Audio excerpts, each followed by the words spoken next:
Welcome to a very important episode of Let's Talk Geopolitics. I am one of your hosts, Cyrus Janssen, and we have an amazing show for you this evening or this afternoon, wherever you are joining us from. Now, we have breaking news on the Iran war. Of course, once again, it seems to be Taco Sundays as Donald Trump has just announced that he is, of course, potentially making another deal with Iran and that the United States is going to hold off on the bombing campaign. Now, what we're looking at in the Middle East, everyone, is we're looking at a major escalation trap. Here we are on August 2nd, and the Strait of Hormuz is still under Iranian control. There is absolutely nothing the United States can do. Iran has come out. They have rejected what Donald Trump has said. They have said, no, we have not reached out to Team Trump. We are not asking for a deal. Meanwhile, we're actually preparing for this United States invasion. We are stuck in the middle of this escalation trap. And to break it all down in tonight's stream, we've got an amazing guest on the show. But first, let me bring in my colleague, Alex from Reporterfy Media. Buckle in, guys. We got an important show tonight. Well, thanks for that, Cyrus. And judging by what's going on in the chatter off to my left here, wow, everyone's wondering what is going on here. They're spending trillions buying weapons for wars abroad, while you, the viewer, are using a layaway plan to buy groceries at home. Well, welcome to the era of catastrophic stupidity. From Iran to Ukraine, the mainstream narrative is dead. As you know, I'm a co-host, Alex, from Reporterfy, and alongside with Cyrus Janssen here tonight. The U.S., NATO, and Collective West claimed their proxy wars would break their rivals. The reality, they've detonated their own economies. Look around. European factories are shutting down because they can't pay energy bills. Regular working people across America and Europe are getting crushed by sky-high utility costs, crippling grocery inflation, and an exploding national debt, all to fund multiple front endless wars. Tonight, one of the world's most skilled geopolitical analysts joins us to lay out the brutal, unfiltered truth about what's coming next. Let's bring him in. This is Scott Ritter. Welcome to Let's Talk Geopolitics, Scott. Thank you. Thanks for having me. Thanks for the introduction. All right. Absolutely. Mr. Ritter, always a pleasure to see you. And I want to get your first thoughts on this Iran war as we are looking at Sunday, August 2nd. All of us have been looking at a major escalation here, right? We saw this huge ramping up in the United States side. All signs were pointing to a major escalation, the United States potentially carrying out a massive air campaign. And then once again, here we are. I guess we're too close to the markets opening on Monday. Magically, Donald Trump says that, Iran has reached out. We're trying to get a deal. Iran has now come out and said, no, we never reached out to you. We reject what you've just said on social media. Mr. Ritter, break it down for us. What is really going on right now? And let us know your thoughts on the current phase of this Iran war and what the United States is doing. I'm just curious, how much more massive can Donald Trump get? I mean, we had a 39-day war, which was massive many times. I mean, we brought to bear the full capacity of America's conventional military power, and we lost. Donald Trump admits as much. We ran out of ammunition. The world ran out of oil. We negotiated a memorandum of understanding in bad faith and then broke it once we felt we had accumulated enough ammunition and the world's energy markets had stabilized. We launched another massive attack. I mean, how else do you describe quantities of American aircraft dropping munitions on Iran? And we failed. We lost. We ran out of ammunition, and the world ran out of oil. And Donald Trump unilaterally called a halt. Somehow he believes that if you do the same thing over and over again, you'll get a different result. So now he's promising a massive attack. With what? With what? More bombers? How many more do we have? We've used them all. More weapons? We ran out of long-range strike weapons, so now these bombers would have to come in close, putting them at risk. And then what happens when the Iranians retaliate? Because we've acknowledged that the Iranians are actually getting stronger, not weaker, as the bombing goes on. They're building missiles. We're running out of missiles, and we've run out of the missiles needed to defend ourselves. So as we attack Iran, Iran will lay waste to American military infrastructure in the region, above and beyond what they have already done.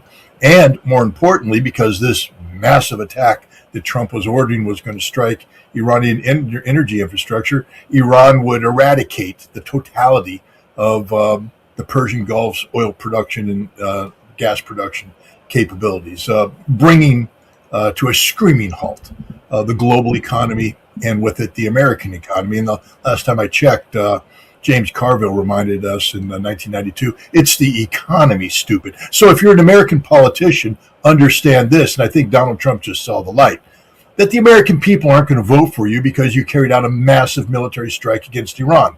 They're going to vote against you, however, if gas prices keep going up, if cost of living keeps going up, if quality of life keeps going down.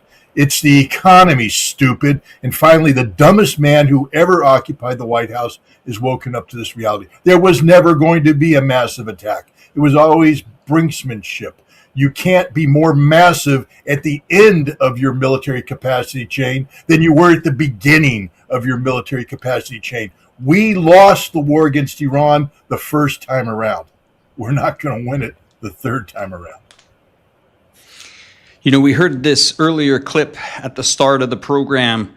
It was a senator or a congressman interrogating, I would say, the Department of War, Pete Hegseth, and he continued to deny that Iran still has a military. This pussyfooting around this topic here is very sensitive for the Department of War. Scott, is there ever a point where they will admit defeat here, or is this just going to be another one of these never-ending wars? Again, we have to come back to the fact that this conflict is tied up in domestic American politics. And what I'm speaking about, of course, is the midterm elections coming up in November. These are critical for the future of Donald Trump, and that's all Donald Trump cares about. He doesn't care about the future of America. He doesn't care about the future of American alliances regionally or globally. He only cares about Donald J. Trump. This is the ultimate narcissist. This is a man who has created a cult of personality. And the key thing about a cult of personality is the infallibility of the person around which the cult is built. Donald Trump can do no wrong. He can make no mistakes. He is perfect. And so what will happen, I believe, is, first of all, we've lost this war, and the Pentagon has all but admitted. What happened last night, I don't know if many people picked up on this, but it appears that the United States has abandoned Kuwait and Bahrain militarily. The reporting is that American military resources are being withdrawn. Kuwait, of course, was the anchor to American military commitment in Iraq and beyond. To lose Kuwait is to lose everything. Bahrain was the home of the Fifth Fleet. To give up on Bahrain means you're giving up on the Persian Gulf. So these decisions are already being made, just not being openly acknowledged. Pete Hegseth probably isn't long for his tenure as Secretary of War, because heads will fall. People will be brought to bear. Responsibility will be brought to bear, not on the president because he's infallible, but on those who have advised him. And Hegseth, of course, has been the number one cheerleader for this conflict. And I think what's going to happen is the president's going to be compelled. He has no other choice than to admit failure, but it wasn't his failure. He was lied to all the way down. And I think Israel will pay a price. This war will suddenly become Israel's war. And Hegseth will probably be compelled to resign. And there might be some heads rolling. Admiral Cooper and CENTCOM and other people who've been promulgating this conflict will likely be shown the door, because there has to be an accounting to the American people as to why we started and lost a war of choice that has only harmed the interests of the United States. So I think this is the direction we're going now. We're in a pause while, excuse me, God bless you. we've been doing some renovations in the house, and there's some sawdust in the air, and every once in a while a piece goes up the nose. No way. What can you do? But welcome to real life, people. But I think this is the reality we're looking at, is that there will be accountability. They've lost this war. There's nothing we can do to recover from this error. We have lost our allies. NATO is not rallying to our support. The Gulf Arab nations are abandoning us as we speak. When Trump floated the concept of a massive retaliation, my understanding is that the Saudi Arabians said not just no, but hell no. That isn't going to happen because they understand what's about to happen to them. Let's make this very clear. These Gulf Arab principalities and kingdoms, they have no real support amongst their population. These are people who rule by terror, by fear, and by bribery. They take oil wealth and they, hand it out as largesse. These aren't good people. They don't have a linkage with their populations. These are perfumed princes who understand that the only reason they stay in power is because of their ability to pump oil and gas out of the ground. Iran is about to take that power away. And when they do that, heads will roll, literally, because these are people who've been taking the heads off of the people who oppose them, especially in Saudi Arabia. And I think, revenge is a dish best served cold, and the Saudi heads will be rolling if they continue down this path. I don't think they can reverse the path that they're on, but they can try and slow the acceleration to their ultimate demise. And allowing the United States to use their soil, or having had used their soil, to link them to any future action against Iran that strikes Iran's energy infrastructure would be literally a suicide pill. And so you see the Gulf region abandoning the United States. And this is the other reality that Donald Trump has to face. There is no support anywhere in the Gulf for a continuation of this conflict. The United States has no allies, and we have no capacity. And as a result, Donald Trump has no choice but to acknowledge reality. He'll just seek to push the blame for this debacle on the shoulders of others. Scott, I want to jump in here. I'm starting to see this Caspian Sea all over my YouTube feed. Maps are popping up all over the place. Zelensky's dodging questions. I mean, Ukraine to the Caspian Sea, 800 miles apart. Boy, are these conflicts going to melt into one? No, not at all. The conflicts are ending. I mean, they're not going to melt into one. That is the wishful thinking of people like Zelensky, who are trying to, create something out of nothing. On June 25th, Zelensky authorized a 40-day order, a 40-day drone war against Russia. I mean, this was, expanding the conflict to bring the pain to the Russian people. He literally said that. We're going to bring the war, the reality of war, home to the Russian people so they understand what they've gotten into. And once they feel the pain, the Russian people will rally against their president, toss him out of office, and bring him into this war, because Ukraine is a just cause, and the Russian people will wake up only if we bomb their sensibilities back into their skulls. That's what he wanted. What he got is the death of Ukraine. Ukraine is a dead nation right now. The Caspian Sea was an adventure and an accident. An adventure in that the creative minds of the Ukrainian drone force said, hey, why don't we take some of these drones that the West has provided us and fly them as far into the Russian depth as we can. We've denied them, according to them, Azov, the Sea of Azov, where they've struck ships there. We've kicked the Russians out of the Black Sea, so why not kick them out of the Caspian as well? And some of these drones made it through, and they attacked a ship. There's no doubt in my mind that when they attacked the ship, they thought they were striking a Russian ship. The idea that Zelensky conceived the insane notion of attacking Iran to bring the United States into a war with Russia is fantasy. What happened is, after they struck the ship and became aware it was an Iranian, Zelensky panicked, and then his handlers around him said, hey, we can make lemon out of lemonade here. You're going to Washington, D.C. The president's already promised you the moon in Ankara, even though he didn't. And why don't you just ask the president politely if he'll join you in the crusade against Iran, which means expanding the war, or you'll join him in the crusade against Iran, but he has to join you in the crusade against Russia. Let's do this together. And Zelensky did. He went to the White House and actually broached this with the president. And then, according to everybody and according to the reality, said, hell no. That just isn't going to happen. Meanwhile, the Iranians took great umbrage at one of their ships being struck and one of their sailors being started moving intermediate range missiles of great power in northern Iran, and they were going to strike Ukraine. Ukraine went around and said, help us, help us, help us. Sky is falling. We need missile defense. You have to stop this. You can't let this happen. And there was deafening silence because everybody said, you're the one who attacked an Iranian ship. Payback's a bitch. And you know what happened after all this blunder about expanding the war? The Iranian foreign ministry quietly came out and sent a letter to the Ukrainian foreign ministry sent a letter to the Iranian foreign ministry. Hey, we're sorry. This was an accident, a horrible accident. It will never happen again, and we're going to pay reparations to the families of the dead sailor, and we just promise you this just won't happen again. How do you expand a war with that attitude? Point is, there is no war expansion, except the war that now has been brought down on Ukraine. As we speak, this drone war that Zelensky authorized has caused the Black Sea to be closed to Ukraine.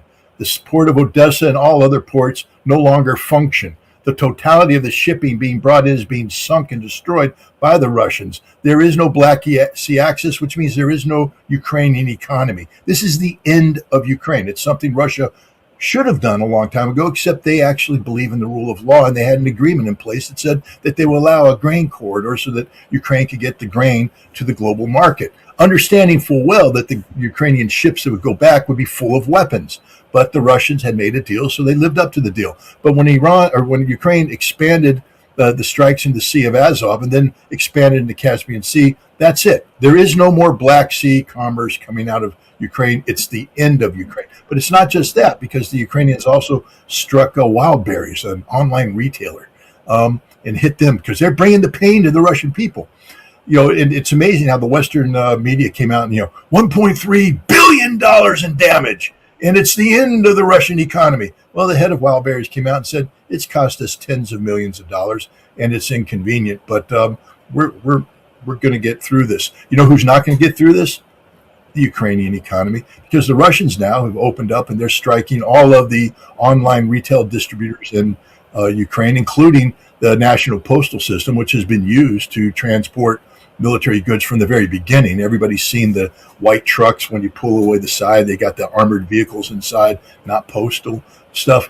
And the Russians have just taken the gloves off. And what's happening now is you're seeing the total destruction of Ukraine's economic capabilities, not just factories, but the distribution centers, energy production. There's no more gas stations along the front line. As you pull back, you're seeing that all the gas stations are being destroyed. By the time the Russians are done, all gas stations will be destroyed. The Ukrainian civilians will have no ability to pump gas, which means no ability to drive. The crops that Ukraine depends upon are in the field right now, needing to be harvested soon. There's no diesel for them, none whatsoever. These crops will go to waste. This is the end of Ukraine. Zelensky's 40-day drone war, which is supposed to, create the opportunity for a broader conflict in Caspian, melding the two wars. All he's done is put a bullet to his head, pull the trigger, and blow his brains out. The body just has yet to hit the ground, but it's done. Scott, I want to bring up a slide here where you were talking about the Ukraine economy. I want to bring up a slide. This is, I think, one of the most telling stories. These are price hikes on mobile phones, and these are some of the largest companies in the world that have leverage in price negotiations with suppliers. We are seeing Samsung, huge company, Oppo, Xiaomi, Redmi, all raising prices on smartphones in August. The memory crisis is getting worse. We can expect more price hikes in August from Samsung, Oppo, Realme, and Xiaomi. And they're planning to raise prices on multiple devices. We saw it with Apple. We're seeing it with American Airlines. So is this what you're describing here, where the pain will definitely crumble the Ukrainian economy, but it's going to have vibrations throughout this planet? Is that what you're saying? Well, I mean, the Ukrainian economy is collapsing because it's just ceased to function. It ceased to function because Russia's shutting it down. What you're describing is more linked, I think, to the stupidity of Donald Trump. When we speak of energy security, most people, we speak of course, the flow of oil and gas primarily. Of course, there's nuclear, there's wind, there's green, but the big driver, coal, but the big drivers are oil and gas because, It costs a lot of money to get it out of the ground, and there has to be massive infrastructure to distribute it, and people are overly reliant upon it. It's not just about the price of gasoline and diesel at the pump, though. It's about everything. Look around your desk. Go look around my desk. Everything we see is a byproduct of petroleum. I mean, oil is used to produce plastics. It's used to produce chemicals. It's gas produces chemicals that go into everything, even the food. I just had a wonderful breakfast cooked by my wife, included some green beans. Those green beans are grown in a farm that requires fertilizer. That fertilizer requires ammonia that comes from the gas production in Qatar, one of the largest producers of ammonia. The Russian and Ukrainian gas produce ammonia that's used to create fertilizer. Sulfur out of oil is a key driver. You speak of chips. Again, I'm just a Marine. I'm not too smart about much, but I learned about helium. Now, I always thought helium was that thing that I sucked into my mouth to make my voice sound funny. But apparently, helium is actually a key component in chip manufacturing. And when you remove 25% of the global helium supply, and I think it's even more than that, Qatar actually leverages more than that. That means that none of these chips are getting produced, and when they do get produced, they're getting produced at extraordinarily high prices, which gets passed on to the consumer. And so global electronics, which are dependent upon helium to produce these chips that are used in the electronics, we're seeing a collapse because there's no alternative. It's not like, well, we're out of helium, we'll use xenon or we'll use nitrogen. Nope. You don't have helium, the production process shuts down. There's no replacement for it. These are the kind of things that the narrow-minded morons that run U.S. policy apparently didn't think of. Scott Bessent was singularly focused on the flow of oil to China and shutting down the flow of oil out of Russia. Again, he doesn't understand how China works. He doesn't understand how Russia works. He doesn't understand how Iran works. But he's singularly focused on oil as a producer of fuel for combustion engines. What he forgot is that oil is the driver of the global economy in terms of manufacturing, both in terms of the direct products, but also the byproducts of breaking down, crude. And when you lose 25% of the world's energy production capacity, it's a lot. It collapses the global economy. It doesn't shrink it. It collapses the global economy. And this is the direction that we're headed in right now. The prices you see, I mean, man, I don't think we talk about midterm elections being a big driver for the United States, but you know what else is a huge driver politically? Christmas. Nobody likes to talk about Christmas, but Christmas is when every American family with children has to put stuff under the tree that pleases their children. And because we've become a nation, I call it of lotus eaters. The lotus, of course, helps us forget the sins of our forefathers, the sins that we're committing today. We just consume the lotus, which is wrapping ourselves in a cocoon of consumer-driven comfort. And as long as we can fool ourselves, I mean, I got my phone. I can go, oh, I'm lost in the narcotic of scrolling. Oh, baby, the world is good. Everything's wonderful in the world. Beautiful women. Oh, look at the vacations I'll never go on, but I can see right here. Music. Oh, it's all great. No, it's not. That's not reality. Reality is outdoors. Reality is interacting with people. But the Americans have fallen to this narcotic, this lotus eating of consumerism, which is fine as long as the government can continue to feed them the lotus leaves. The lotus is going to run out at Christmas. All that stuff ain't going to be under the shelf. And when it is under the shelf, it's going to be at prices nobody can afford. And that's when people wake up and say, oh, my God, what has happened? What have we done? Who is to blame? And we go back to what I said at the beginning. It's the economy, stupid. And apparently the dumbest politicians ever populate Washington, D.C. have forgotten that point because they have built a cult of personality around a billionaire who couldn't give a rat's ass about any of the American people and what they're going through on a daily basis. Yeah, Scott, first of all, I want to say we just love your insights and love having you on the show. Everybody, I'm just going to put a link up here at scottritter.com if you guys are more interested in following him. We're not done with Scott. We just wanted to, help plug his website. That way you can get more information from him. But Scott, Yeah, but Scott, what's interesting is I'm actually in California right now, and I was walking around the streets yesterday, and I was noticing the diesel gas prices here in the city of San Diego, $7.99 a gallon for diesel here. And when we look at it's amazing because, like you said, we look at the economy, and it is the economy. That is the number one factor. It doesn't matter if you're Republican or Democrat. We're all connected. We need a good economy, and you're right. Christmas is coming. We look at the cost of living in the United States is just continues to skyrocket. Inflation out of control. Just things like going to a restaurant. Taking a family, your kids out. This is what is driving up. And I think what's interesting here, Scott, is I talk to so many Americans who are kind of have this opinion like, I don't understand, why can't we just finish this war in Iran? Like, we're so much more powerful. We have the world's biggest military. We're bigger. We're better. Iran has nothing. And, they live in this fantasy world where, they believe that the United States is invincible. And ironically, I was walking around San Diego. You've got all these huge Navy ships over here. And everyone's like, wow, we're amazing. Look at these big Navy ships sitting in the harbor over here in San Diego. And I'm just thinking to myself, yeah, these massive machines are pretty useless now because of the drone technology, right? I mean, even Iran, they have a couple of speedboats can come right up, put some dynamite on the side of them, blow them out of the water. I want you to talk a little bit about this conflict still with Iran, because I think this is the more, pressing one that is really, like you said, you look at helium, you look at agriculture, petroleum, everything is connected here. Are we really looking on the brink of just an economic fallout if this thing does not get resolved anytime soon? I believe so. Again, I'm not an economist, and I didn't stay at a Motel 6, and therefore I haven't absorbed data automatically. But I'm smart enough to know that things are more expensive right now, and I'm smart enough to know that while my salary doesn't go up, cost of living goes up, and that this requires difficult decisions to be made about what your priorities are.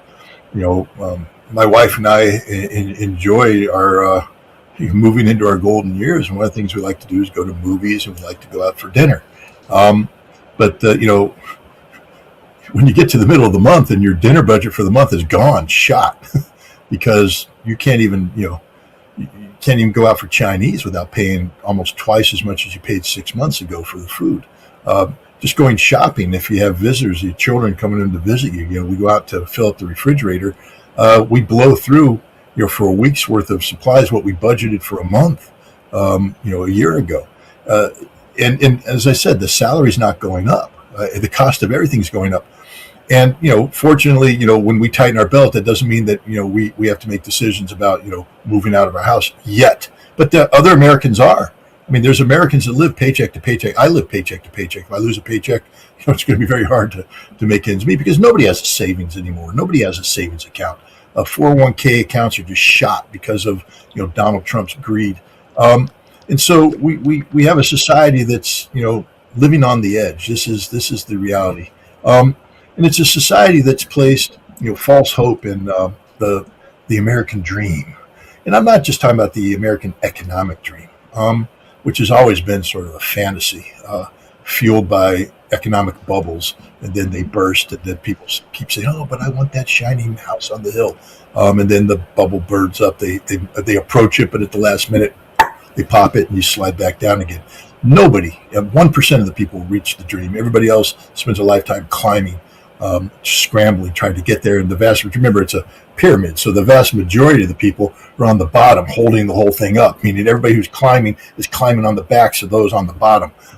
Welcome to America. That's the reality, ladies and gentlemen. And if you're honest enough to reflect on it, you'll see that it's right. But we lull ourselves into false senses of security.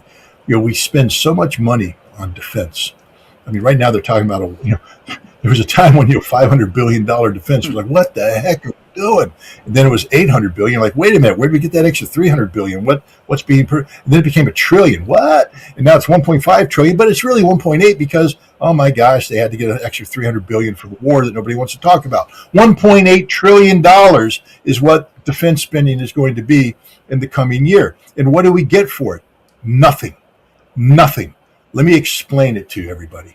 That Navy that's parked out there that Cyrus saw, those big ships, They're worthless, absolutely worthless. You get one of those big ships near the shores of a nation that has adequate anti-shipping missiles, we can't defend. They'll overwhelm. We just saw the proof of that. All the American military capacity is being withdrawn from the vicinity of Iran because the Iranians are pounding them to death. We ran out of the ability to defend ourselves. The Navy ships are defended by destroyers that have, SM-3, SM-6 anti-missile capabilities. But it's not as though they're attached straight to a factory. So as they use them, the factory says, here's some replacements. They have a magazine. That magazine has a finite quantity of missiles. And if you fire sufficient quantity of drones and missiles at the ship, they use up all their missiles. The enemy doesn't run out of ammunition. You run out of ammunition. When you run out of ammunition, you either have to flee or die. This is the reality. And so that's where we're at today. We have ships, giant ships that cost a lot of money, and we can't use them properly. Again, people haven't picked up on this, but the commander of the U.S. Navy in the Mediterranean has said, "Hey, I gotta withdraw the destroyers that we're using to protect Israel from around Israel because we ran out of missiles, and we need these missiles now to protect the United States, our own interests." So even Israel, which is literally an extension of America, is now being denied protection because we don't have the capacity. Let me give the American people an idea of what's going to happen here. Because our military is broken. It's fundamentally broken. We've been living on a lie for so long. Back when I was in, and everybody goes, "Oh, Scott, you always talk about when you're," yeah, well, we were pretty good back then. We could fight and win 2.5 wars. And, we were ready to do that. We trained nonstop. We had the capacity to do that. When we went to war against Iraq in 1990, 1991, we deployed 750,000 troops. Where'd they come from? Well, we had 250,000 in Germany, all ready to fight, fully equipped, trained, ready to go. So we took some of them. And then we had been training to send 300,000 troops to Germany to marry up with equipment within 10 days and go straight to war. Reforger, we called it. Well, we redirected Reforger, flew those troops into Kuwait, brought in ships of equipment on boats, married it up, and we were ready to go. 750,000 troops. We can't do that today. We don't have the capacity to do that. It takes 5 months to ship a heavy brigade from Fort Kit Carson in Colorado to Poland. 5 months. One brigade, 5,000 troops. And that exists. We don't have other brigades that are ready to go because this is a peacetime military. We have built the best, what we call the best technology. But it's not the best technology. The best technology is the technology that works over time in conflict. What we've done is created the concept that we can win quick wars. We come in with an aircraft carrier. We take our fancy airplanes off, and everybody's supposed to go, "Oh my God, the Americans here with their aircraft carrier and airplanes. We surrender. We quit. We're done. We're fighting." It doesn't work. The Taliban proved that. 20 years they pulled us down. The Houthi proved it.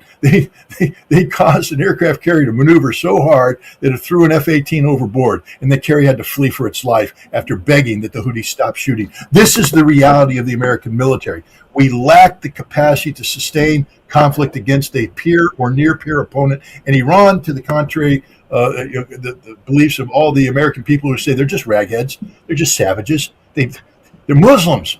My God, they're Muslims. They can't have any intellectual capacity, not understanding that in the Shia faith, to be an Ayatollah means that you spend 30 years plus studying every aspect of not just religion, but how religion intersects with society, that you're an expert not just on the text, but how the society feels about it. You are an expert on the people you seek to project your faith into. I'm not saying that I agree with everything some of these the Ayatollahs do, but I respect the process that produces them, and I respect the nation that embraces intellectualism. There is an Islamic library in Iran that nobody talks about. It is the foundation of knowledge for the world. And this is in Iran. It's better than any damn library that exists in the United States. One, because A, it exists. Two, because people use it. A book on a shelf is no good unless the people pull the book off and read it. And the American people are too busy scrolling porn on their phones. They're not enlightening their minds. The Iranians have built a military capability that isn't based on bluff. It's based upon reality, hard reality, ballistic missiles that hit their targets, and they know what targets they want to hit.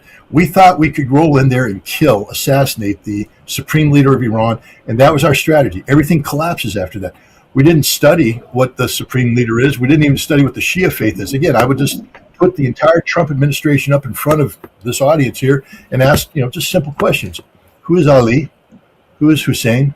Who is Hassan?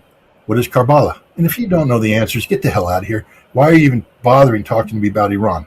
Because if you don't understand the importance of the Shia faith, the foundations of the Shia faith, what it stands for, the resistance it stands for, the martyrdom it stands for. Do you know that by killing somebody, you don't demoralize people? You actually raise that person to martyr status, and people rally around them, not because they're suicidal, but because that is their faith, the faith of martyrdom in a cause. These aren't suicide bombers. These are people who fight. Karbala wasn't an act of self-immolation. Karbala was a battle against, unconquerable odds by people who didn't quit.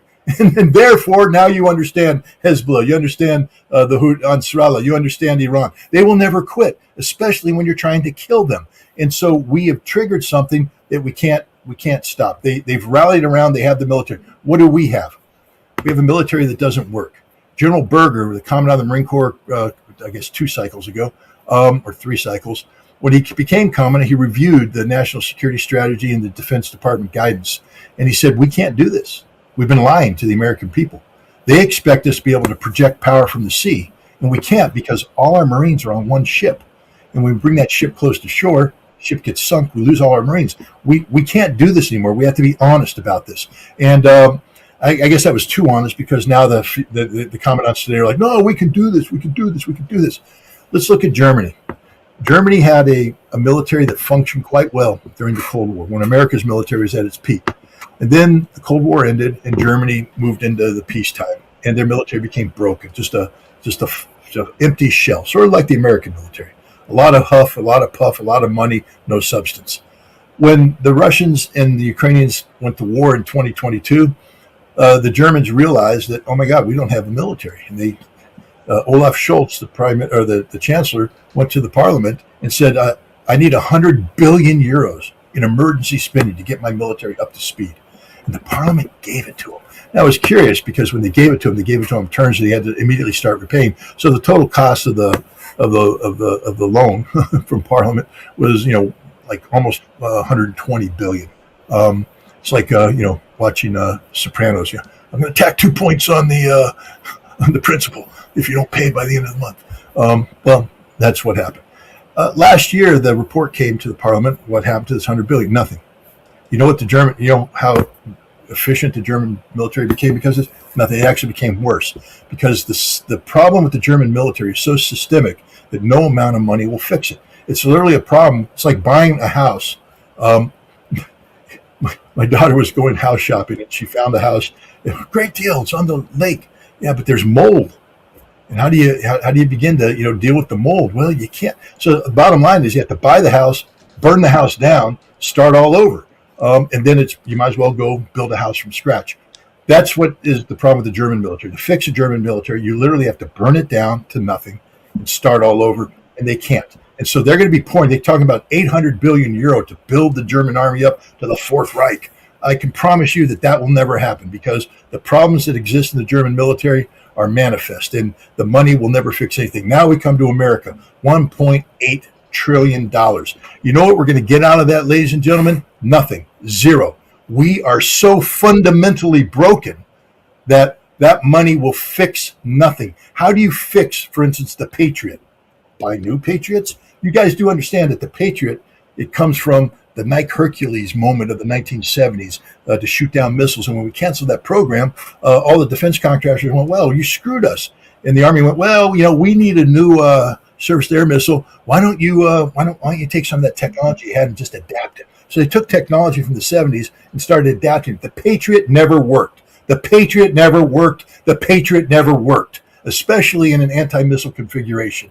We saw that during Desert Storm when it shot down nothing. We've seen it ever since then, but we keep lying to ourselves, saying, well, if we just modify this, we just modify that. The defense contractor rakes in billions, hundreds of billions of dollars to build a missile that never worked and will never work. The Patriot will never work against model missile threats, because at the end of the day, it is a 1970s technology that is being modified to present terms. But the Russians are building, technology from today.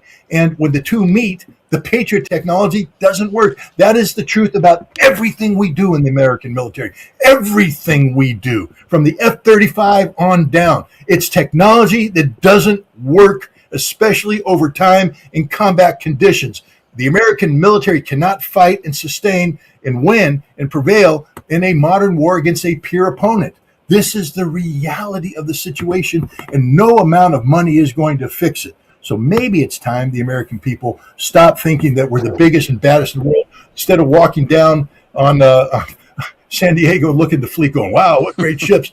Really, it's time for us to look at them and say, that could make a lot of razor blades. Because you know what? America would be better off making razor blades out of those ships than continuing to pour money into things that, if they actually float up against a determined enemy, will sink with the sailors on board.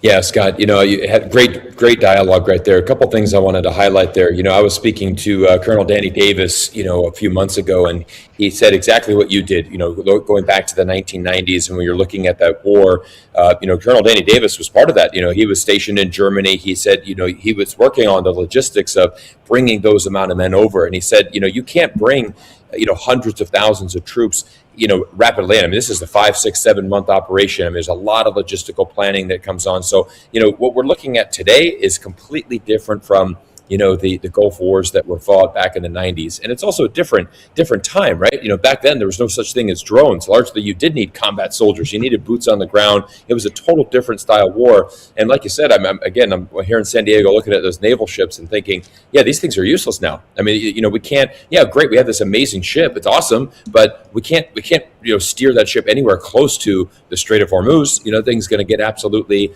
taken out. And I think this is the perception that a lot of Americans really need to know. I love that you also tapped into the Iranian, civilization, the culture, the history. But this is a common thing that we see from the United States, just not understanding your opponent. We make the same mistakes with China. You look at China and Iran, two of the longest civilizations in the world, tremendous history, and we just make these errors. And I think what's really interesting right now is we're looking at the United States' reputation across the world has sunk into the newest lows, right? China is now a much more popular country on the world stage than the United States. We look at Xi Jinping, for example. Latest research from Pew polls have now, more people trust Xi Jinping than Donald Trump on the world stage. They trust him to handle world affairs in a better manner. But my question to you, Scott, is, what is this going to do to the United States' reputation specifically in the Middle East? Because our whole promise has been, look, let us build our military bases in, Dubai and, Bahrain and Qatar and all of these countries. But now the Iranians have hit every single United States military base. Wall Street Journal actually broke a story a couple months ago where it got so bad that they had to relocate U.S. soldiers to hotels in the region because they couldn't stay on base anymore. Their barracks were destroyed. And I think a lot of these Middle Eastern countries, if you guys can't even keep your own bases and your own men safe, what point what is the point of having you in our country? You can't keep your own self safe. You certainly are not going to keep us safe. And kind of our whole deal with you is security. So I really think this has created a golden opportunity for a country like China to come in and really have a lot more leverage in the future. Do you agree with that? Do you think that China has a golden opportunity to really take a lot of leverage and a lot of potential power and influence in the region moving forward? I believe that there is a golden opportunity. It doesn't mean that China is actually going to exploit it. I agree with you. China, I have yet to go to China, although there seems to be a window of opportunity emerging that if it does open, I will take advantage of it because these are things you have to see firsthand. You can read about, the advances of China. You can read about, high-speed trains. You can read about, the amazing cities and the amazing infrastructure and flying drone taxis, but until you experience it, it's just theoretical. But the one thing I have learned about the Chinese over time is that they are slow to react to developments. And I think that's a reflection of the fact that you're dealing with a country with a massive population where you can't afford to make errors of a strategic nature. That everything has to be done slowly. Everything has to be done to make sure that all the I's are dotted, the T's are crossed, that there is no loophole, and you move forward because they can't afford to make mistakes. If they make a mistake, it's measured in the cost of millions of lives. And so now we take a look at foreign policy. First of all, we know that the Chinese have created a foundation of peace in the Middle East because they brokered a rapprochement between Saudi Arabia and Iran. That just didn't happen out of the blue. And that's where China can make its strength. Anybody who thinks that China is going to move into the Persian Gulf with military forces doesn't understand China and doesn't understand their foreign policy, and needs to take a look at the map, because China would fall victim to the same long lines of communications that we fall victim to. It's hard to project power that far away from your shore on a sustainable basis. But China doesn't need to go in. I think it's time that the Persian Gulf redefined itself not as a region of conflict, which has been the American-driven narrative since the 1970s, and now views it as a region of economic prosperity and harmony among nations. I think the reality is coming out that all nations need to work together. All these energy-producing nations need to work together because if one fails, all fail. If one succeeds, all can succeed. And I think this is what China, with its global supply chains and it's a driver in the global energy world market. It's a giant consumer of energy. This is where China could come in, but we're looking at if the United States is compelled to continue its precipitous withdrawal from the Persian Gulf, a giant vacuum is going to emerge, and that vacuum could produce catastrophic societal change. It could be the Arab Spring on steroids if all of these Gulf Arab states collapse, which they very well could. And again, while I'm not a fan of these this neo-colonial remnants of British imperialism, which is what most of these families are, I'm also not a fan of chaos and anarchy. And I do think there needs to be a very measured approach to engendering stability in the Middle East that's economically driven, which the United States can't do. We've proven that. We exist to fight wars, and that's it. It's a shame. But China exists to have, functioning global economies. And this is where China could come in. But they're going to have to move quicker than maybe they normally do, because I do think that the devolution of the Persian Gulf could get ahead of China's ability to rein in chaos. I'm hoping the Chinese are being more proactively engaged right now.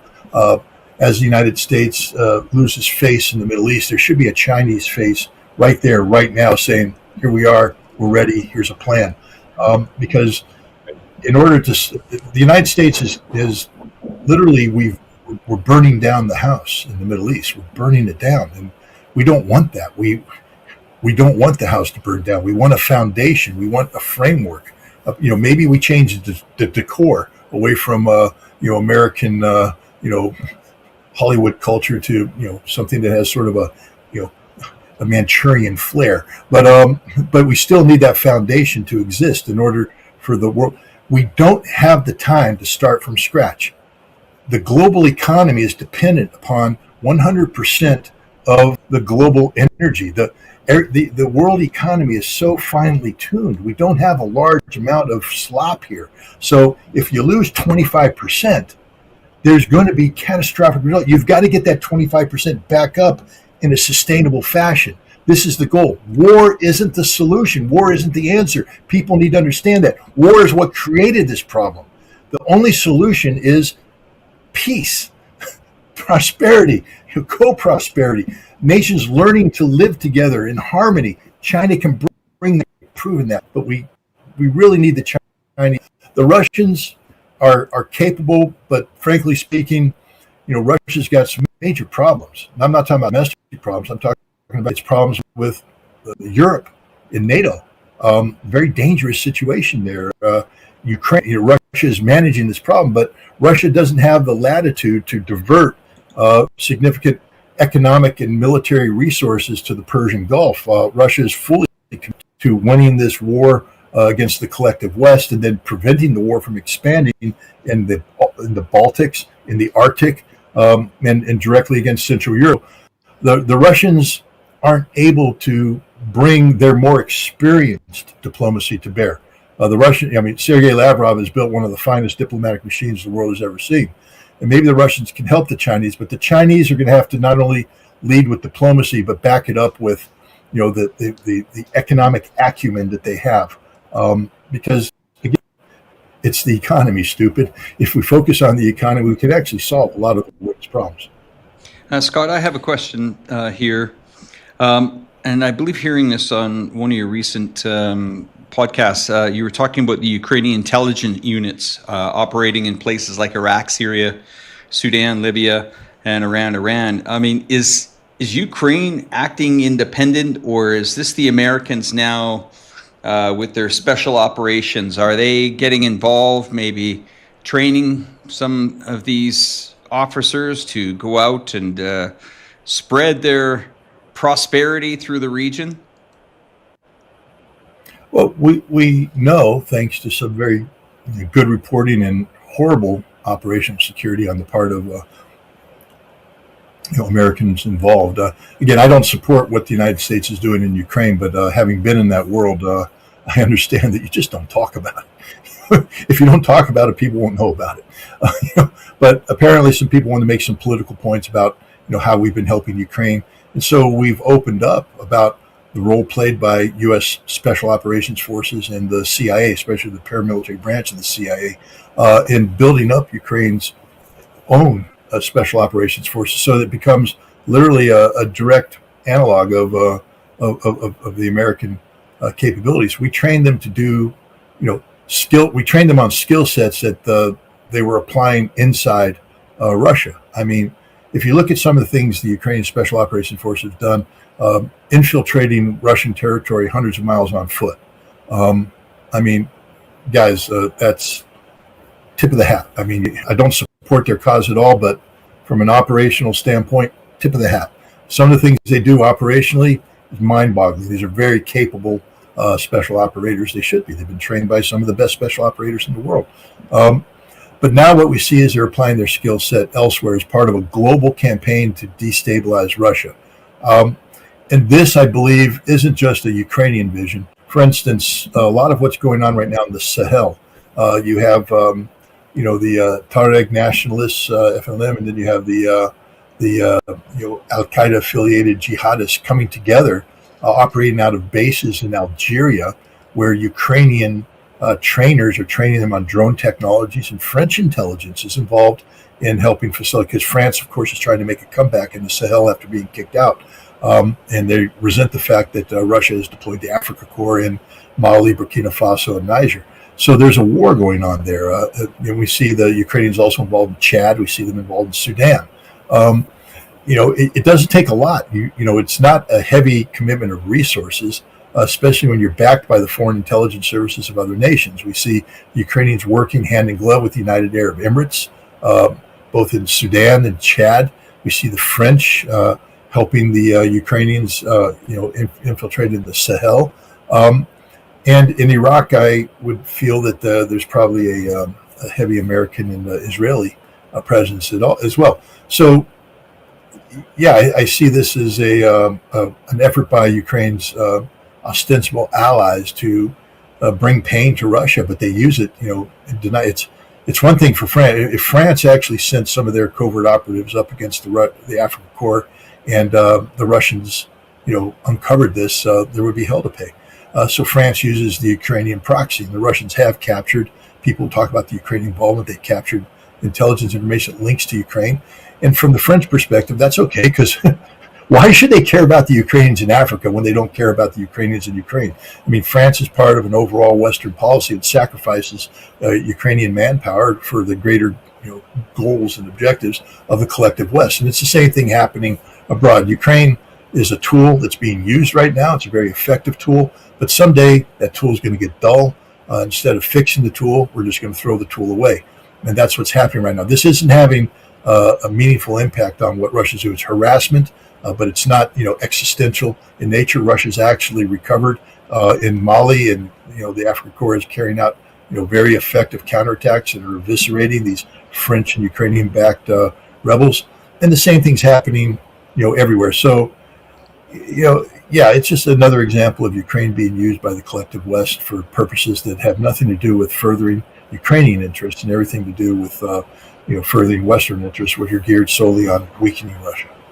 Scott, I'm going to play this clip, and I want your assessment of it. I watched it just before we came on the show today. Hopefully you can hear it. We're going to play it now, and then I'll come right back to you on this. Okay, let's have a look at this. And to some breaking news for you now, US President Donald Trump has announced that he is holding off from further attacks on Iran after being asked to do so. Writing on Truth Social a short time ago, he says the USA is locked and loaded and ready to go against the Islamic Republic of Iran at levels of military terror, strength and power not seen since World War II. Despite this, we have just been asked by Iran and other Middle Eastern countries to hold off any attack in that the parameters of a deal has been agreed to. This would include the immediate, complete and total opening of the Hormuz Strait and an end to Iran's nuclear threat. Based on this request, I have agreed for the future benefit of the world and likewise the survival of a successful and prosperous Iran to cancel the attack, subject to being able to rapidly make a deal. The country of Israel joins me in this commitment. Get to work, everybody, and get it done. Well, back to you on that one, Scott. Well, I mean, the Iranians have said for some time now that the president negotiates with himself. And this is sort of the sign of a schizophrenic man, a man who's not mentally well, a man who creates his own reality and populates it with imaginary events and people. The Iranians have straight up said, no, the only people we're talking to are the Omanis, and we haven't authorized the Omanis to represent us on anything. When the president says, and other nations of the Gulf, what he's talking about is the Saudis saying no, the Kuwaitis saying get out, Bahrain saying get out.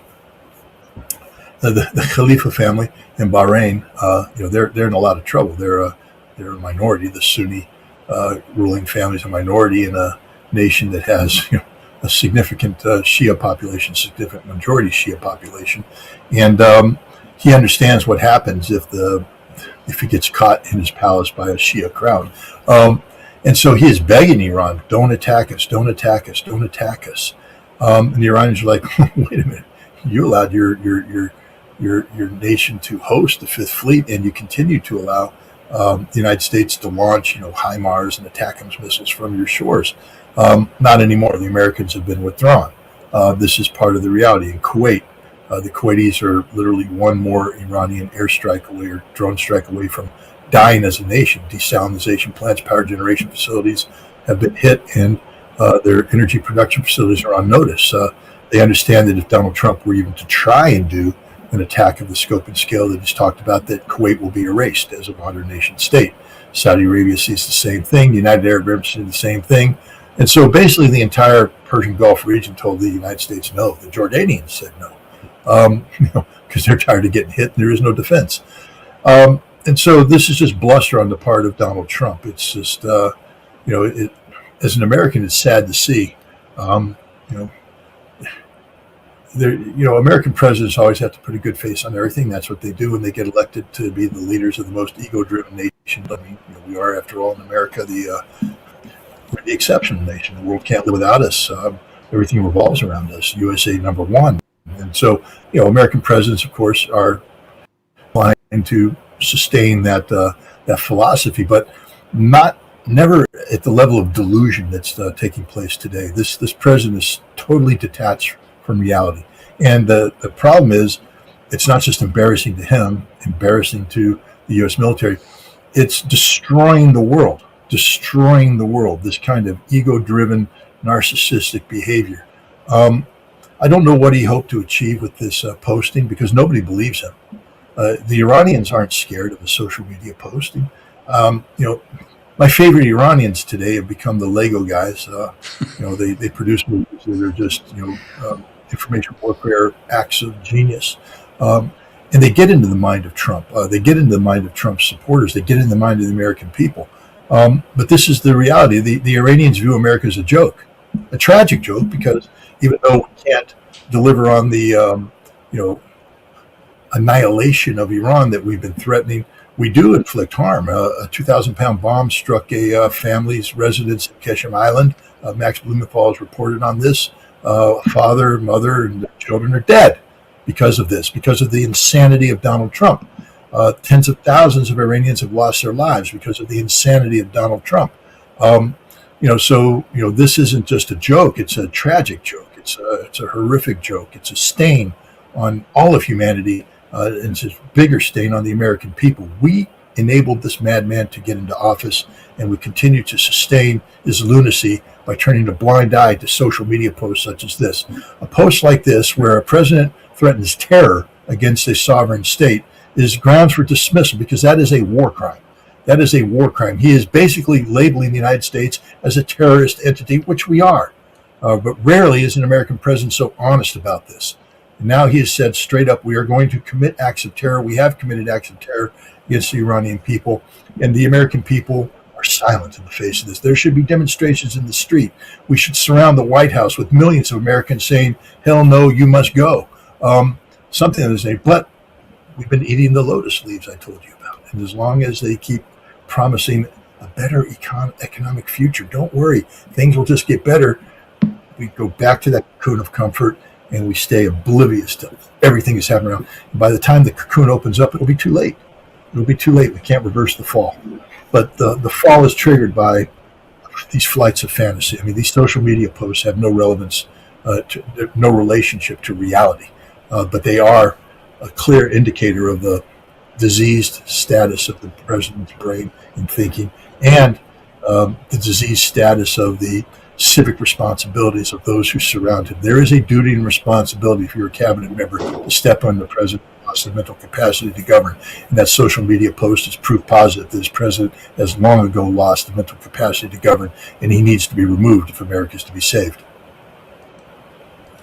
You know, Scott, I couldn't agree more. And I think the problem with this is it reminds me a lot of the little boy who cried wolf. You know, Donald Trump, you know, every couple of days is posting, we have the greatest capacity. We've got the biggest, we're the biggest, the best, America's number one.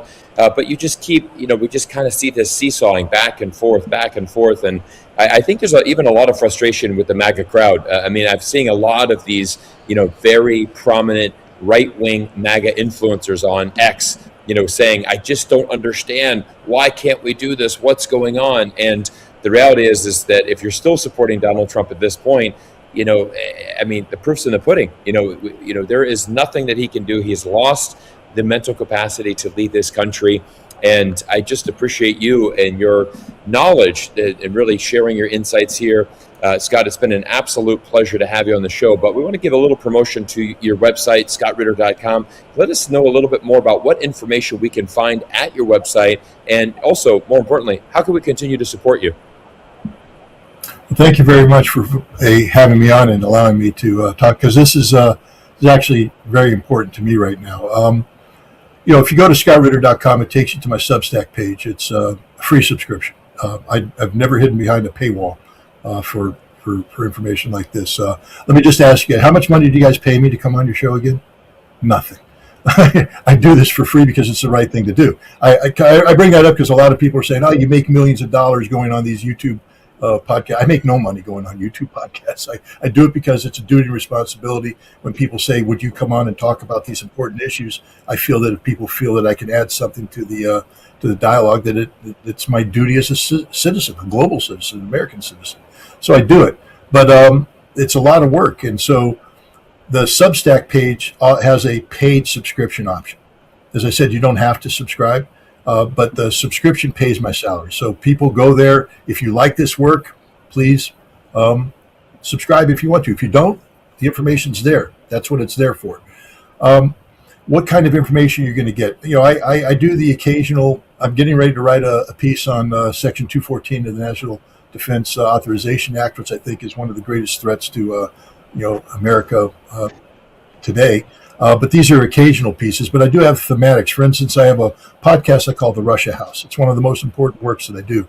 It's about going to Russia, capturing the Russian voice, and bringing it back to the American people. Face-to-face interviews with some of the greatest thinkers, political thinkers, military thinkers, economic thinkers in Russia.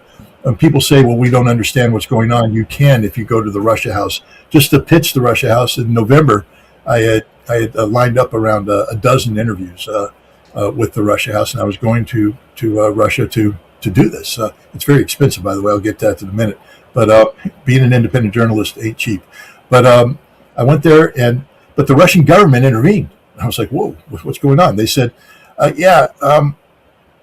we've reviewed all of these interviews that you want to do, and who came up with this idea? I said, well, I did, and my producer.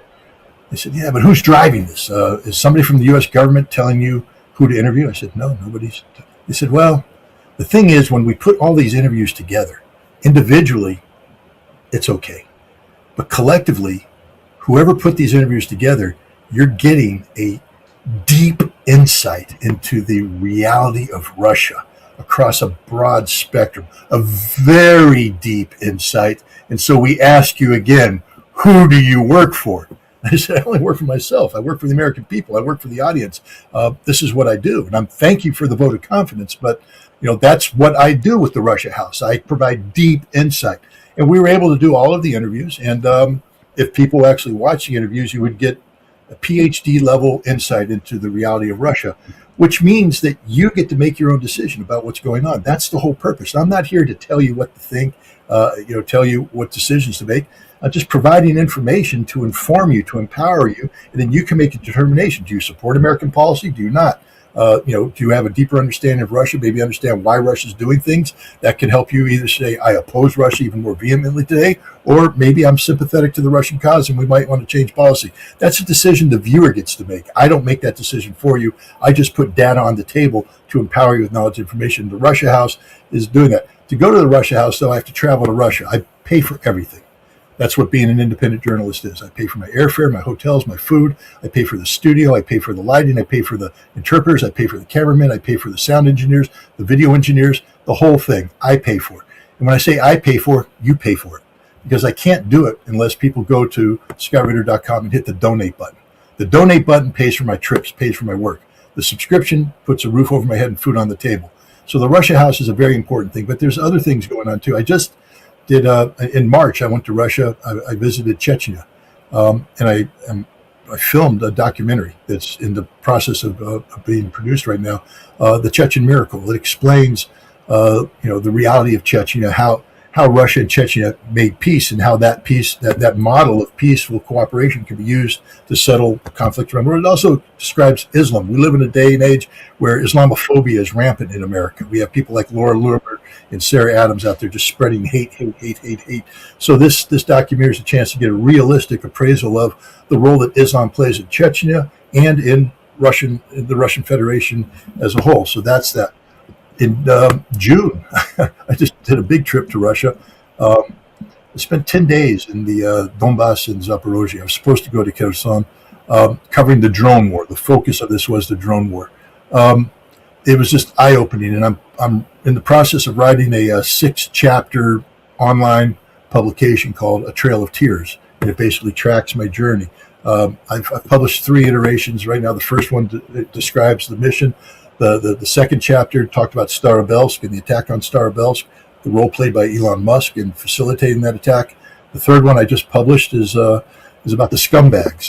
That's the name that Russian drone operators give themselves. And it goes into a deep dive about drone warfare. Cyrus, you mentioned about the new reality of drone warfare. If you want to understand drone warfare, what's going on in Russia, read this article. But it also talks about the moral responsibility that comes to drone. And it also talks about Eric Schmidt's involvement in creating a new weapon that's being used to terrorize the Russian people, the Hornet drone. And then, I'm writing something on Gorlovka. I'm going to write something on Mariupol, Melitopol.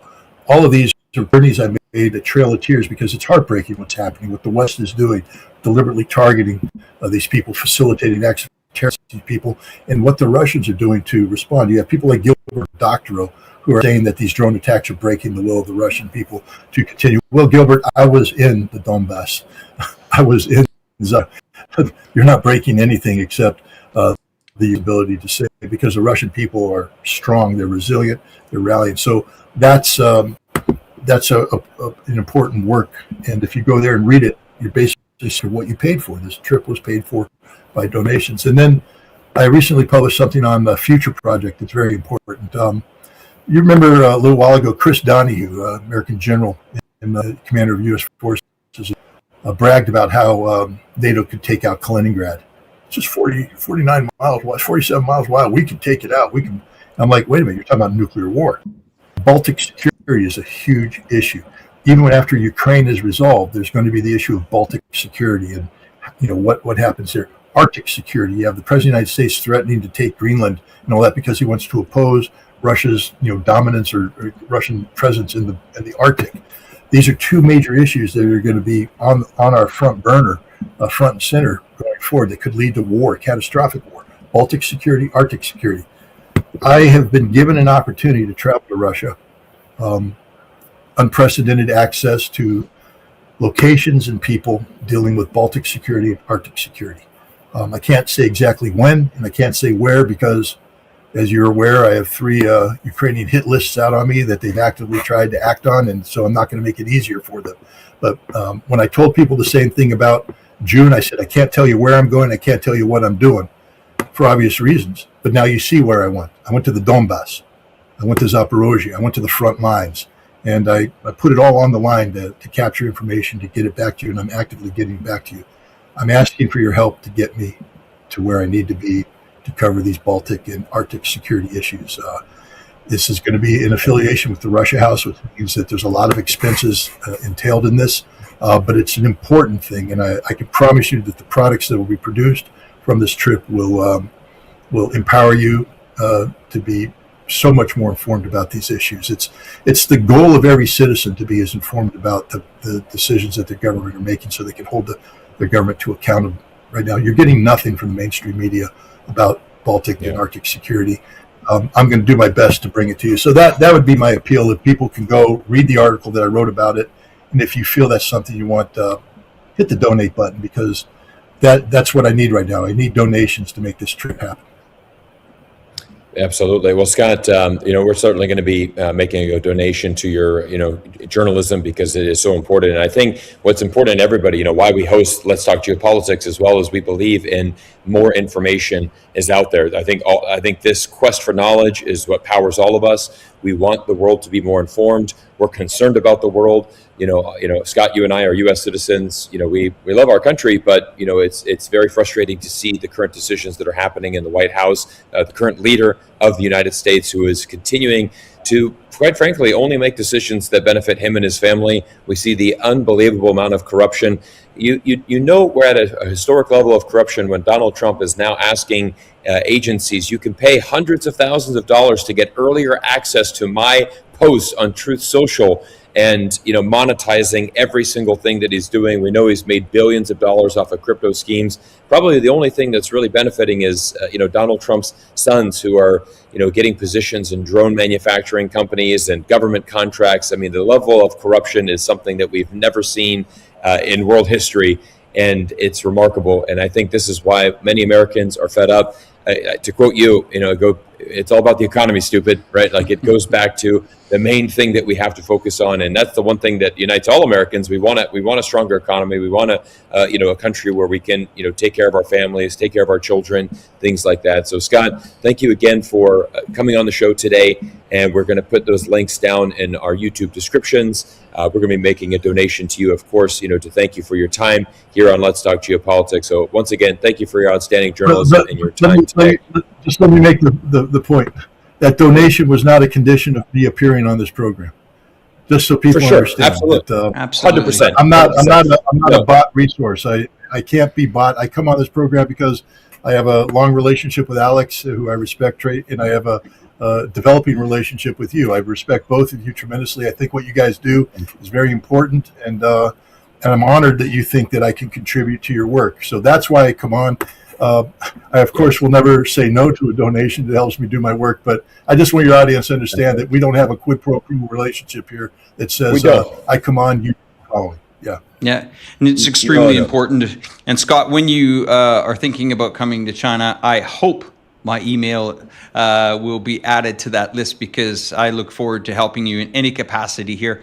And again, everybody, bringing Scott on the show is just a power hour, I have to say.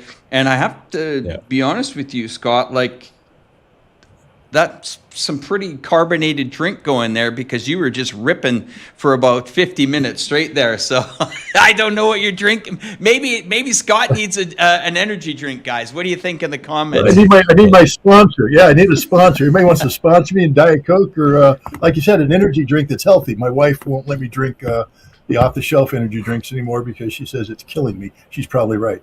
Well, we'll come up for a name for that. Anyway, Scott, we'll let you go. Is there a program that you're going to be on today that you just want to plug on another show? No, you're it. Now, the program I'm going to be on is called Home Improvement. We got to get the business here. Nice. All right, Mr. Ritter, we really appreciate your time. Thanks again. Thank you. Thank you. Thank you, Scott. Well, Alex, Cyrus, always.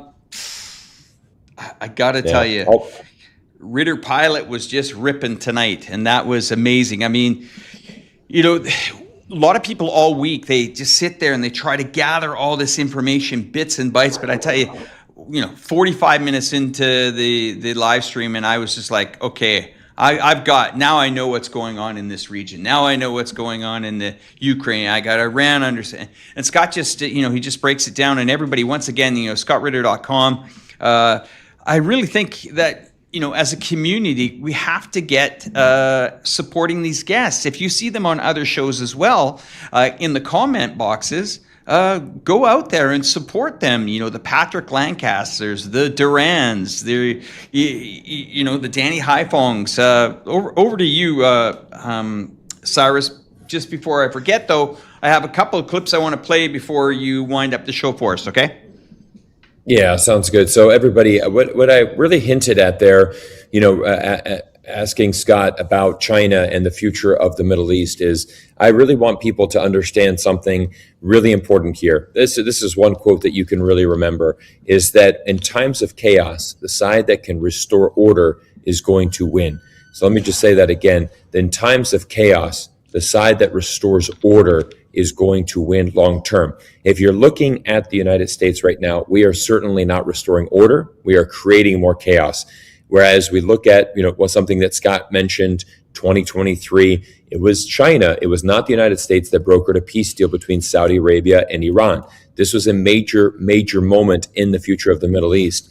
We have seen, for example, the Chinese currency continue to become more and more prevalent on the world stage. As soon as the Strait of Hormuz was closed and US dollar was no longer accepted, they didn't go to British pounds, they didn't go to the euro, they didn't go to the Swiss franc, they went to the Chinese renminbi. There's a lot of leverage, there's a lot of things changing. I've got a new video that's coming out tomorrow. It's going to be, about how a new world order is emerging in the Middle East. And interesting enough, we have kind of the Middle East is separating into two camps, right? You've got the United Arab Emirates are moving actually closer to United States and Israel, which is an interesting move considering what is happening in the region. But you have a much larger group with Saudi Arabia, working with Iran, working with Turkey, working with Oman, working with a lot of countries, really wanting to bring China into the fold. And I think that this has provided a golden opportunity for China. I'm going to be breaking that all down in a very extensive YouTube video that launches tomorrow on my channel. So make sure that you stay tuned for that. But Alex, we continue to do our best every single Sunday. We're so honored for this incredible support that we're seeing on Let's Talk Geopolitics. We're building something very powerful here, but obviously none of it would be possible without the amazing people that tune in every Sunday. They come ready. They want to have these amazing guests. They want to have the access to this information. And we're just very honored to be here with you guys every Sunday night, making sure that we can bring you the best geopolitical insights. That's what fuels us. I think Scott, Alex, myself, all of us are independent journalists. And this is what's exciting about social media is the rise of the independent voice. I know that our viewers out there, including Alex and I, we are not trustworthy of the Western media anymore because we've just been lied to for so long. And yeah, Donald Trump can send out a tweet. We have the most powerful military in the world. We're ready to strike Iran with a force that hasn't been seen since World War II. Alex, 24 hours ago, I called. I said, I guarantee you this thing's going to be called off before the markets open. Yeah. Alex, you're the market guy. We know Donald Trump futures are opening, 8 hours from now? Yeah, Come I mean, on, we they all know- open in the late evening in New York and on Sundays. Most people think that these stock trades are a Monday morning, but another interesting thing, they added 55 companies to 23-hour trading. Keep an eye on that. I've been watching the future market throughout the weekend. Yes, it did respond to, we'll call it the gray futures market until the official one opens up, but that's on IG.com. But the gray markets did respond to Trump's Taco Sundays as well. If you are seeing me for the first time from Cyrus Janssen's channel, subscribe to me, vice versa. For all you Reporterfy media guys out there, hop on over to Cyrus Janssen's channel. Links are in the descriptions below. I've just got some stuff, and just to let you viewers know, I'm based here in Chongqing, China, one of the largest cities in the world that you may or may have never heard of about 34 million people. Now, here's what's going on in China before we head out today. 12-kilometer Chongqing Yangtze River Railway tunnel connected Chongqing's railway station with Chongqing East Railway Station has been fully completed as China's first high-speed railway tunnel to cross beneath the Yangtze River. It marks a major milestone for Chongqing's Xiamen high-speed railway. The next clip we got coming up here is Japan. Get this, guys. Japan has passed a bill establishing a national intelligence agency. Since Sanae Takachi took office, her administration has expanded military spending, arms exports, constitutional revisions efforts, and intelligent capabilities, leaving neighboring countries deeply concerned about Japan's increasingly assertive security posture. I wonder who is actually getting involved with that. And I think that's it. Is that it for my clips? That's it for my clips, guys. I'm going to give it up to my good buddy, Cyrus Janssen. Wherever you are in this world, my friend, it's an honor to share screens Sunday nights here in Beijing, 9 o'clock time, and from the desk of mine in Chongqing. Over to you to shut down the show, my friend. Thanks again. Absolutely. Well, Alex, always a pleasure to share the screen with you. A huge thank you to our team on the back end who is running the logistics of the show. A lot of effort goes in every single week, guys, to bring you guys the best geopolitical insights, the best guests. And, we just love the amazing comments, thousands and thousands of comments in the live stream. We're watching those. We're interacting with our guests. Again, we're just so honored that we get to do the work that we get to do here on YouTube. So once again, I want to say thank you to everyone for giving us your time. Time is the most valuable asset in the world. You could have been anywhere in the world today, but you chose to be here on YouTube with us. And we really want to say thank you so much for the amazing amount of energy that you brought in the comment section, and the fact that we can just bring thousands of people together on YouTube to learn more. Knowledge is power. We're going to give you that best knowledge that you can to keep yourselves, really ready for this very chaotic world that we're living in right now. A lot of uncertainty for the future, but you can count every Sunday night. Let's talk geopolitics to bring you guys the best insights. That's all that we have for this week. Thank you all. We're going to bring another high-profile guest to you guys next week to continue talking about Iran war, Ukraine war, anything else that comes up. But let's go ahead and run that outro, and we'll see you all in next week's show.